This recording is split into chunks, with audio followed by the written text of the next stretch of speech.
کہ میرے پاس کچھ مثالیں ایسی ہیں وہ میں کوٹ کر سکتا ہوں۔ میں اپنے ایک آفیسر کو جانتا ہوں، چیمہ صاحب، ذوالفقار چیمہ۔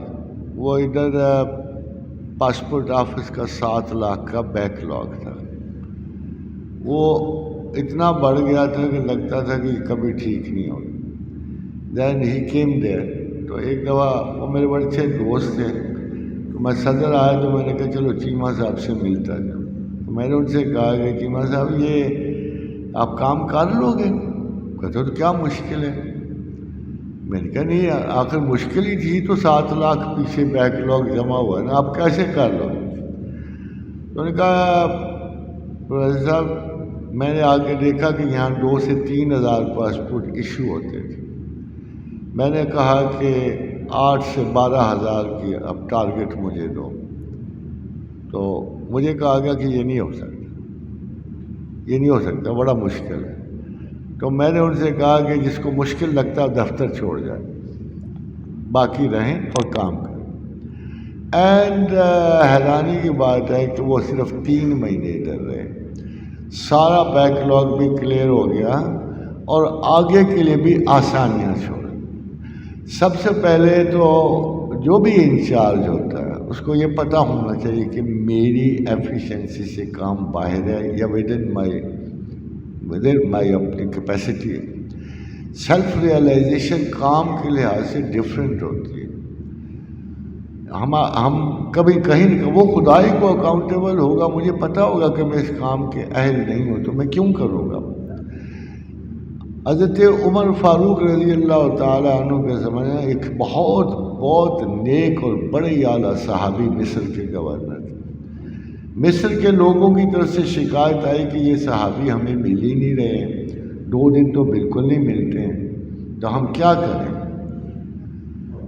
انہوں نے حضرت عمر کے پاس شکایت کی۔ حضرت عمر نے صحابی کو بلا، ابو سعید ان کا نام تھا۔ جب وہ آئے تو حضرت عمر ان کے استقبال کے لیے اٹھے اور پوچھا کہ یہ مسئلہ ہے، لوگ کہتے ہیں کہ آپ 2 دن کام نہیں کر رہے ہو، نظر نہیں آ رہی۔ اب جواب سن کے آپ بھی حیران ہو گئے۔ انہوں نے فرمایا میرے پاس صرف 2 جوڑے ہیں اور جمعے کو میں ان کو دھوتا ہوں ایک کو، اور سکھاتا ہوں اور ایک پہنتا ہوں۔ اگر میں یہ نہ کروں تو میرا کوئی پاکیزگی نہیں رہتی، اس لیے وہ 2 دن میں پبلک سے نہیں مل سکتا۔ حضرت عمر نے بڑے پیار سے کہا کہ تم ہمارے سردار ہو، ہمارے آقا ہو، تمہارا پاکیزگی اور عفت اور بزرگی میں ہم سے بھی بڑا مقام ہے، مگر آپ حکمران نہیں رہ سکتے۔ اس لیے کہ حکمران کو مسائل سننے ہیں، اس کو طے کرنا ہے، اس کی ایفیشنسی اور ہے اور ریلیجس ایفیشنسی اور ہے۔ آپ نے ان کو مدینہ میں وظیفہ دے کے رکھ لیا اور حضرت عمر بن عاص کو مصر کا گورنر، کوئی شکایت ہی نہیں آئی بعد میں۔ حالانکہ عمر بن عاص جو تھے وہ کافی مشتبہ قسم کی ان کی سیاسی پولیٹیکل دوسری حرکات تھیں، اس کے باوجود وہ پبلک میں اتنے مؤثر و غالب تھے۔ اب میں آپ کو ایک بات بتاؤں کہ میں اس حکومت کا جو جائزہ لے رہا ہوں، میرا خیال یہ ہے کہ یہاں کوئی اپنے آپ کو نااہل کہنے پہ راضی نہیں، نکما کہنے پہ راضی نہیں، and none of them knows his work, none of them knows۔ For example شکر کرو کہ آپ کے ہاں کوئی منسٹر نہیں ہے، ورنہ آپ سب کی کارکردگی اس کی طرح ہو جائے۔ And you can imagine what kind of it would have been۔ یہ کام کچھ ایسے نا کہ آپ کی اہلیت، ایک تو اچھا چلے آپ کو نہیں پتا کہ آپ کتنی اہلیت رکھیں، آپ کے کسی بڑے کو تو پتہ ہونا چاہیے نا، آپ کے آڈیٹر جنرل کو تو پتہ ہونا چاہیے نا کہ یہ شخص اس کام کے قابل ہے یا اس شخص کے قابل، ورنہ آپ کے اتنی عرصے کی ACRs کا کیا فائدہ، نوکریوں کی رپورٹس کا کیا فائدہ۔ تو ہمارے کام اس لیے بگڑے ہوئے کہ everybody is placed in wrong shoes, یہی ہے مسئلہ۔ یہ جوتے ان کے ہیں ہی نہیں جو پہنے پھرتے ہیں۔ تو اگر یہ شروع سے ہی ہے، شروع سے اگر آپ دیکھیں تو سب سے بڑا بحران اس گورنمنٹ کو یہی درد ہے۔ فار ایگزامپل میں سوچتا ہوں کہ کس نے یہ مشورہ دیا ہوگا کہ آپ کو بس سرپلس گندم ہوگی، کس نے مشورہ کہ آؤ بیچ دیں، ان میں اتنی بھی یعنی اگلے وقتوں کی آ گئی نہیں تھی کہ وہی گندم جو انہوں نے بیچی ہے اس سے 10 گنا زیادہ قیمت پہ ڈالرز میں واپس آئی. آخر اس قسم کے مشورے دینے والے بھی تو لوگ ہوں گے نا. یہ کیا ہوا کہ یہ 40-41 ارب کی یہ پنڈی کے ارد گرد بننی تھی جو کیا کہتے ہیں اور اس کا چلا گیا جا کے 67 بلین پہ چلا گیا. اینڈ اگین مجھے تو یہ محمد تغلق کی بادشاہت لگتی ہے. آپ کو پتہ ہے 2 بادشاہ بڑے جی وہ غریب گزرے ہیں, ایک جیمز سیکنڈ اور ایک اپنا محمد تغلق, کہ تمام اوٹ پٹانگ ڈیسیشن لینے اور اس کے بعد واپس لینے. دونوں کی ایک ہی صفت ہے. جیمز سیکنڈ کی بھی یہی تھی انگلینڈ کے بادشاہ کی, اور اس کی تو ان کو تاریخ میں وائزسٹ فولز کے نام سے یاد کیا جاتا ہے. مگر ہو سکتا ہے وہ وائزسٹ ہوں, میں آج کل کے حکمرانوں کو وائزسٹ نہیں کہتا, دی موسٹ فولش ہو سکے. آئی ایم سوری ٹو سے, مگر اندازہ یہ لگتا ہے کہ آپ کوئی کام میں ڈھنگ سے نہ ہو رہا ہوں. میں آپ کو کیا کہوں, میں چھوٹے لوگوں میں رہتا ہوں, بہت غریب لوگ. اب غریب لوگوں کا اندازہ ہمیں پتہ ہوتا ہے, یہ مڈل کلاس ہے, یہ لوور مڈل کلاس ہے, یہ لوسٹ مڈل کلاس ہے. مگر وہ شریف لوگ, اب نے دیکھا نا کوئی تک نہیں بنتی کہ آپ ایک ہی آئٹم کو بار بار بڑھا دیجیے. بجلی بڑھ رہی ہے, حتیٰ کہ پہلے 1-2 بندے آتے تھے, پروفیسر ہم کو مدد کریں, ہم بجلی کے بل دیں. میں کہاں سے مدد کروں, میں کون سا کماتا ہوں. پھر 6-7 آنے شروع. And now hardly anybody comes to me جو یہ ساتھ ہے کہ اس نے کاغذ اٹھایا ہوتا ہے کہ ہم بجلی کے بل نہیں دیں. تو میں کہتا ہوں یار تم بجلی کے بل کیوں بڑھائے جا رہے ہیں, بجلی ہی کے بل.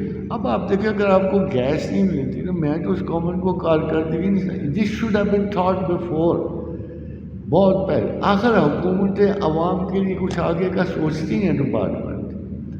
ہر بات کا یہ گناہ کہ پچھلے کرپٹ تھے, یہ تو مجھے غرناطہ کی حکومت نظر آتی ہے. ایک جاتا تھا نا, کہتا تھا یہ کرپٹ ہے, ہم آنےسٹ ہیں. پھر وہ جاتے تھے کہتے تھے یہ کرپٹ تھے, ہم ہیں.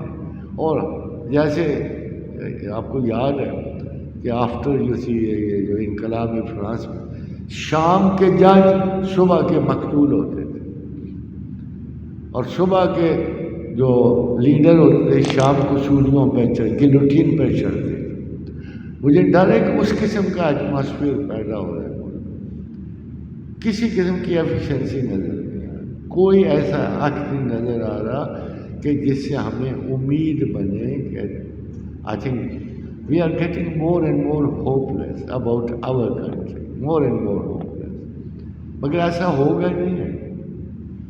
یہ علیحدہ بات ہے کہ اللہ تعالیٰ دوبارہ ہماری مدد کرے گا, مگر وہ مدد اسی طرح کی ہوئی جیسے اس نے 14 اگست کو کی ہوئی ہے, اسی قسم کی. وہ ایک ڈفرینٹ چیز ہے, کیونکہ میرے آقا اور رسول نے جو پاکستان کے بارے میں جو پیشن گوئی کی ہوئی ہے وہ مصدقہ قائم اور جاری ہے اور آخر تک رہنی ہے. We have to last for the last century of clash between the religion and between all those things. تو رسول اللہ صلی اللہ علیہ وسلم نے حضرت ابو ہریرہ کی حدیث ہے اور بہت مستند ہے, پکی حدیث ہے, کہ فرمایا کہ اہل ہند کے مسلمان, اور یہ بخاری میں بھی درج ہے اور مسلم میں بھی ہے, کتاب الفتنہ ابن نائم میں بھی درج ہے, کہ اہل ہند کے مسلمان پہلے اہل کفر ہند کو شکست دیں گے اور ان کے عمراء اور رؤساء کو گرفتار کریں گے, پھر شام میں مریم کے بیٹے کا ساتھ. ہمارا انجام بالکل, اگر میں نے کسی پیشن گوئی پہ اعتبار کرے تو میں اپنے رسول کی بات کروں.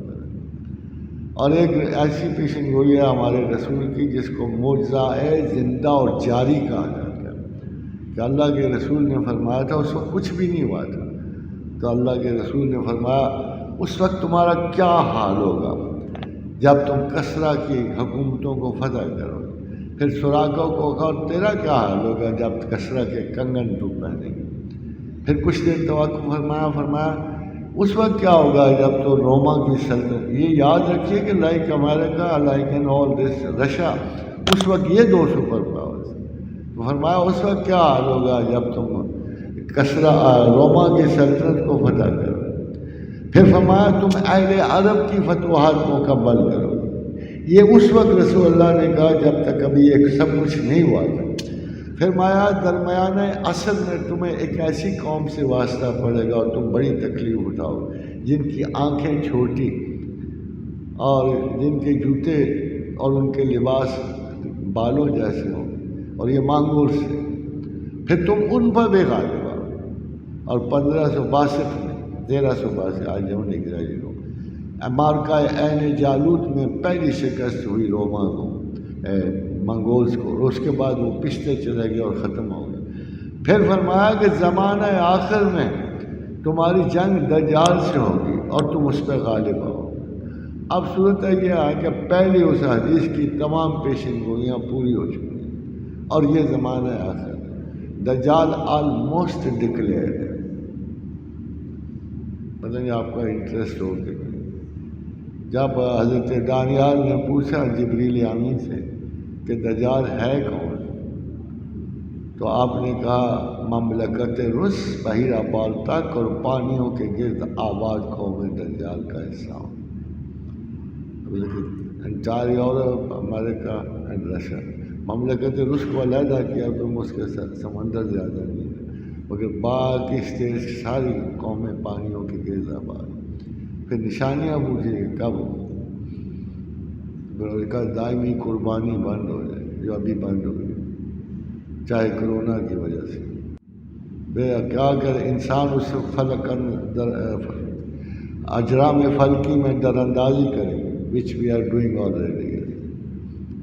اور یہ علامتیں بتائیں اور الحمدللہ وہ ساری ابھی زمانہ بکھر رہا ہے.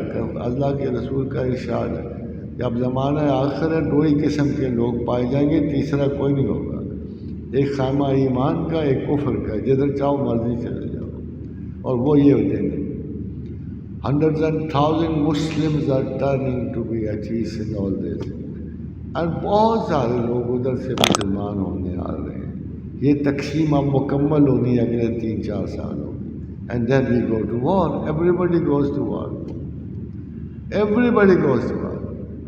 Turkey goes to war. Turkey سے شروع ہو. And then we get involved. Everybody gets involved. تو پرانی مثال ہے کہ جیسے وہ کہتے ہیں جیسے کنگھی میں کنگھی ہوتی ہے، ہر قوم دوسری قوم سے اس طرح لڑ رہی ہوگی. مجھے اس میں زیادہ سے زیادہ 3 برس لگے. اللہ بہتر جانے. میں اللہ برس. یہ خادم حضرت سوال تو ان کا اچھا ہے، مگر سیلف اکاؤنٹیبلٹی کچھ عقل کا کام ہوتا ہے، اس کے لیے علیحدہ ایک سوچ ہے. لیکن سیلف اکاؤنٹیبلٹی جب حضرت عیسیٰ علیہ السلام سے پوچھا گیا کہ ہاؤ ٹو نو گاڈ، یہ جڑی ہوئی چیزیں ہیں. وہ جڑی ہوئی اس طرح ہیں کہ ایک کا نتیجہ دوسری چیز میں نکلتا ہے. سیلف اکاؤنٹیبلٹی کا نتیجہ خدا کی شناخت میں نکلتا ہے. جب حضرت عیسیٰ علیہ السلام سے پوچھے گا ہاؤ ٹو نو گاڈ، تو فرمایا نو دائی سیلف اینڈ یو شیل نو دائی گاڈ. پھر جناب علی کرم اللہ وجہ سے پوچھا گیا کہ یہ نفس کو کیسے ممکنہ طور پہ ہم جان سکتے ہیں. اللہ کو جس نے اپنے نفس کو پہچانا اللہ کو پہچانے. پھر سب سے ٹاپ آف آل حضور صلی اللہ علیہ وسلم کی حدیث تھی کہ خدا جسے اپنا علم دینا چاہتا ہے اس کی آنکھ اس کے اوپر کھول دیتا ہے، یعنی اس سیلف اکاؤنٹیبلٹی میں ڈال دیتا ہے. پھر مگر وہ سیلف اکاؤنٹیبلٹی میں رکتا نہیں ہے. اصل میں میرے اپنے کئی بار مرتبہ کہہ ہوں کہ عقل و معرفت اگر کنٹینیوس رہے اور ان کو سٹاپ نہ لگے اور انسان سوچ کے مراحل طے کرتا ہوا، تو عقل کا صرف ایک انجام ہے خدا کو جاننا اور خدا کی اطاعت. اس میں ہمارے مقامات ہیں، کوئی کس مقام پہ رکتا ہے، کوئی کس مقام پہ رکتا ہے، کوئی جنرل تھنکنگ ہے. مگر عقل دی اللہ نے اپنے لیے، وہ جب اپنے اوپر کھلتی ہے اس سے ہمارے مسائل بھی حل ہوتے ہیں، اس سے ہمیں ترقی بھی نصیب ہوتی ہے، سائنسی ترقی بھی. بس اس کا ٹاپ رینکنگ جو مسئلہ ہے ابھی بھی آپ دیکھو، ایک گیم آف چانسز ہے، ایک سائنس آف چانسز ہے. اس میں 1 بلین کو آپ 12 بلین سے ضرب دو. اس طرح نہیں کہ اسٹیج دو، یہ 1 بلین کو پہلے 1 بلین سے ضرب دو، پھر ان 2 بلین کو تیسرے بلین سے ضرب دو، پتہ نہیں کیا بنتا ہے کیا نہیں، میں تو سرے سے میتھمیٹکس سے آ رہی ہوں، مگر 12 بلین تک ضرب دے جاؤ نا چانسز میں، تو اس سے ایک سوال پوچھا گیا کہ is there any chance that they should not be any god, تو اس نے کہا نو. یعنی اتنے سارے جب چانسز ہم نے اکٹھے کیے تو ہم نے سائنس آف چانسز سے یہ پوچھا کہ خدا کے ہونے کا امکان نہیں ہے، تو اس نے کہا یہ غلط ہے، اس کا امکان موجود ہے. اب سوال یہ پیدا ہوتا ہے کہ اگر یہی ٹروتھ ہے، یہی ریالٹی ہے، تو کم از کم میں جو خدا پہ کہ میں اس کو ایتھیسٹ کو کچھ نہیں کہتا. ایتھیسٹ کا مسئلہ تو یہ ہے کہ ایک شخص مجھے آگے کہتا ہے جی اگر خدا انصاف والا ہوتا تو اتنے لوگ فاقے سے کیوں مار جاتے. میں نے کہا تم تو خدا پہ یقین نہیں رکھتی، چلو میں بھی نہیں رکھتا، پھر بتاؤ کیوں مر گئے. یعنی جب ہم اپنی اکاؤنٹیبلٹی کو دیکھیں گے تو ہم خدا کے بغیر کوئی جواز زندگی مرتب نہیں کر سکتے. اس لیے ہمیں ہر صورت جو سیلف اکاؤنٹیبل ہے اس کو کہیں نہ کہیں خدا سے شناسائی کرے، اور وہ آگے بڑھ کر یہ ایک علم ہے جو ٹوٹتا نہیں ہے، ایک ڈائمینشن سے دوسری ڈائمینشن کو نکل جاتا ہے، اور بالآخر یہ خدا کی شناخت پر جا کے ختم ہوتا ہے. اور سیلف اکاؤنٹیبلٹی شوق سے ہوتی ہے. میں کتنا اچھا ہوں کتنا برا ہوں یہ علیحدہ ہے، میں کتنا اہل ہوں میں کتنا نااہل ہوں یہ مجھے پتہ ہے. مجھے کام آتا ہی نہیں ہے تو میں جب مجھے پتہ ہے کہ میں، مگر اچھائی و برائی کے میں وقت میں کنفیوز ہو جاتا ہوں، میں کتنا اچھا ہوں میں برا ہوں. سیلف میں سمپتھی سب سے بڑا گناہ. اگر میں سمپتھیٹک ہوں تو میں بجائے صاحب کو الزام دیتا رہوں گا، جیسے اب الزام جا رہے ہیں پولیٹیکلی سوشلی فزیکلی، میں اپنے آپ کو الزام نہیں دوں گا. اور مجھے سادہ پتہ ہونا چاہیے کہ وہ جیسے تھے برے تھے وہ گئے، میں جو اصلاح کے لیے آیا تھا میں نااہل ہوں. سیدھی سی بات تو یہ بنتی ہے، but I wouldn't believe that. تو یہ بڑا مشکل کام ہے، اسی لیے اس کے لیے آپ کو خدا کی مدد اور توفیق چاہیے. حاضرین حضرات، یہ اصل میں سمجھتا ہوں کہ ہمارے سارے اپنے ماں باپ سے خوش نہیں رہتے. ہمارے بہت سارے اختلافات ہوتے ہیں، ہم کسی اور ہم سمجھتے ہیں کہ ہمارے باپ، کسی کو ہم سمجھتے ہیں کہ he didn't understand his children well, and sometimes ہمیں اس سے بھی بڑے اختلاف ہوتے ہیں. مگر اس صورت میں محمد رسول اللہ صلی اللہ علیہ وآلہ وسلم فداء بابی، ہمارے ماں باپ ان پہ قربان ہیں. ہمیں امہات المومنین کی شکل میں اور رسول اللہ کی شکل میں اللہ تعالیٰ نے ایک آئیڈیل فادر دیا، اور یہ اسی لیے ہوتی ہے. میں اگر اپنے باپ سے سیٹسفائی نہیں ہوں گا تو میرے لیے یہ کمی نہیں ہے کہ میرے نزدیک یا میرے سامنے کوئی میرا آئیڈیل فادر نہیں ہے. تو اس حساب سے اللہ تعالیٰ کا بڑا کرم ہے کہ انہوں نے آقا و رسول کی شکل میں سب مسلمانوں کو ایک آئیڈیل فادر عطا کر دیا. اور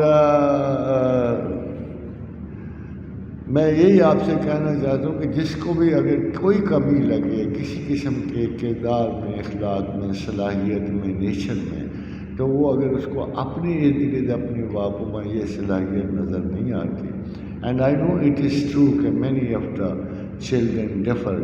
ہماری تعلیمات میں بھی فرق ہوتا ہے، ہماری انڈرسٹینڈنگ میں بھی فرق ہوتا ہے، مگر اللہ کے رسول کی شکل میں ہمیں ایک اتنا خوبصورت باپ نصیب ہے کہ اس کے لیے جتنا بھی شکر اللہ کا، اچھے شکر کو امت سے کار سال پر بندہ رواج، کہ اللہ نے یہ کرم کیا کہ ہمیں اپنے رسول کی شکل میں ایک خوبصورت ترین باپ کی شکل نظر آئی. اور جیسے وہ ہیں اور جیسے ان کا کنسرن ہے ہمارے لیے، اور قیامت تک میں کہتا ہوں میں باپ ہوں، مجھے کتنی اولاد کی فکر ہوگی، امیجیٹ کی، مجھے اپنے پوتے کی فکر ہوگی یا اس سے ایک آگے، مگر میرا وہ رسول ہے کہ اپنی امت کے آخری بیٹے تک کے لیے بھی وہ بے چین ہے، اور آخری وقت میں آخری امتی کے لیے جس کا ان سے واسطہ ہی کوئی نہیں، نہ قومی نہ جسمانی کوئی واسطہ نہیں نظر آتا، پھر بھی وہ ایسا بڑا باپ ہے کہ اپنی امت کے آخری امتی کے لیے بھی اتنے ہی بے چین ہے جتنا وہ صحاب کے اور پھر بار بار انہوں نے کہا، آپ کے لیے ایک بشارت دی ہے کہ وہ کہتے ہیں کہ مجھے تم اصحاب کو کہا کہ مجھے میری امت کے آخری لوگ بھی اتنی عزیز ہیں جتنے تم ہو، بلکہ زیادہ عزیز ہیں۔ تو ہمارے یہ نصیب کی بات ہے کہ ہمیں اللہ تعالیٰ نے بہت بڑی ایک رحمت سے جو نوازا ہے کہ ہمارا آئیڈیل کبھی بھی بلو ایکسپیکٹیشن نہیں جائے۔ جو میں نے رسول اللہ صلی اللہ علیہ وسلم کی زندگی کے، مگر ہمارے لیے شرط تو ہے نا کہ ہم اپنے آقا و رسول کی باتیں پڑھیں تو صحیح اور کچھ نہ کچھ ان کے بارے میں جانیں تو صحیح ہے۔ وہ ہیں کہ کارلائل جب heroes and heroes as worship کتاب لکھ رہا تھا تو اس نے اپنے پیغمبر کو چھوڑ دیا، اللہ کے رسول کو پروفٹ ایز اے ہیرو۔ اس نے اگر کوئی نام لکھا تو محمد رسول اللہ، حالانکہ وہ کرسچن تھا ڈائی ہارڈ، مگر اپنے پیغمبر کو چھوڑ دیا اور محمد رسول اللہ کا نام لکھا۔ اس طرح 100 گریٹ مین ہماری لکھی ہوئی کتاب نہیں ہے۔ جن لوگوں نے بھی 100 بڑے آدمیوں کا ذکر کیا، اگر سب سے بڑے آدمی کا نمبر 1 پہ ذکر کیا تو رسول اللہ صلی اللہ علیہ وسلم، تو دشمن بھی جانتا ہے، دنیا بھی جانتی ہے، ہم بھی جانتے ہیں کہ ہم ایک معراج انسانیت ہیں۔ اصل میں بندے تو اللہ نے ایک ہی چننا نا، میرے اور آپ سب کو تو ہی نہ چنتا پھرتا، تو اپنی عبادات کے اور اپنے خیال کے معیارات پہ اس نے ایک ہی بندہ چننا ہوتا ہے، اور وہ بندہ اس نے قرآن میں ڈکلیئر کیا 15ویں سورت میں، سبحان الذی اسریٰ بعبدہ لیلا من المسجد الحرام الی المسجد الاقصی الذی بارکنا حولہ لنریہ من آیاتنا، کہ اگر خدا کے نزدیک کسی نے بندگی کا حق ادا کیا ہے تو وہ محمد رسول اللہ ہے، اور ہمارا فرض ہے کہ ہم اپنے باپ کے اس فرض کی بھی پابندی کریں۔ وہ اقبال کا کتنا خدا بندہ خدا ہی درد سر ہے، یہ تو اہتمام خشک و تر ہے، مقام بندگی دے کر نہ لوں شان خدا بندی۔ وہ بار بار ایک بات کہہ رہا ہے، اور یہ بات اس بات پہ کہہ رہا ہے کہ حسان بن ثابت نے جب آقا و رسول کے بارے میں شعر لکھا کہ یا رسول اللہ میں آپ کی کیا تعریف کروں، کہ آپ وہ ہیں جن کو جیسے آپ نے چاہا خدا نے اسی طرح بنا دیا، یعنی خدا کے رسول کی سب سے تعریف۔ اور جبریل امین زمین پر اترے اور کہا اس آپ کے شعر کی داد تو ملائکہ بھی دے رہے ہیں، کہ کتنا خوبصورت شعر کا ہے کہ جیسے آپ نے چاہا خدا نے ویسے ہی آپ کو، وَلَسَوْفَ يُعْطِيكَ رَبُّكَ وَتَرْضَىٰ۔ تو ہمارے پاس اتنی بڑی بلیسنگ موجود ہے کہ شمار و قطار میں نہیں آتی، اور ان کے باپ ہونے کا درجہ تو ہمیں بڑا اچھا لگتا ہے، بہت ہی اچھا لگتا ہے۔ ہمارے باپ بھی ان کے بھی وہ ہے، تو ایک اسپرچول فادر جو ہوتا ہے نا، یہ زیادہ تر کوریا میں اور چائنا میں اگر آپ جاؤ نا تو وہ بڑی وضاحت سے اپنے ریلیجن میں فرق کرتے ہیں۔ وہ کہتے ہیں بایولوجیکل فادر اور ہوتا ہے اور اسپرچول فادر اور ہوتا ہے، اور ہمارے اسپرچول فادر کی تو بات ہی اور ہے۔ جب مدینے کا مسافر کوئی پا جاتا ہوں، حسرت آتی ہے یہ پہنچا میں رہا جاتا۔